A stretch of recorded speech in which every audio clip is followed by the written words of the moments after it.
না।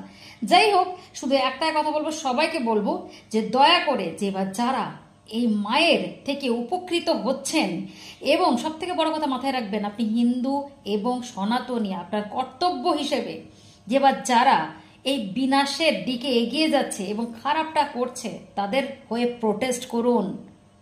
আর শুধু অজুহাতটা দেখাচ্ছে না যে মঙ্গলমা সব লুটছে, মঙ্গলমা লুটেরা, এই সেই ধান্দাবাজি, এটাবাজি সেটাবাজি। তারপরে আমাকে বারবার একজন কমেন্ট করে বলছেন, নাম আমি দেবো না মিস্টার, যাই হোক বারবার কমেন্ট করে বলছে, আমি সব জানি যেগুলো ফেক আইডি আছে, উনি একজন ফ্রড, একটা ধান্দাবাজি, এটা সেটা অনেক বাজে বাজে কথা বলার চেষ্টা করছে। এসব পুরনো হয়ে গেছে, নতুন কিছু ক্রিয়েট করুন। একটা মানুষকে খারাপ করতে গিয়ে আপনারা কোথায় তলিয়ে যাচ্ছেন, কোথায় নিচে নেমে যাচ্ছেন এবং কতটা সর্বনাশের রাস্তায় পৌঁছে যাচ্ছেন আপনারা নিজেরাও জানেন না।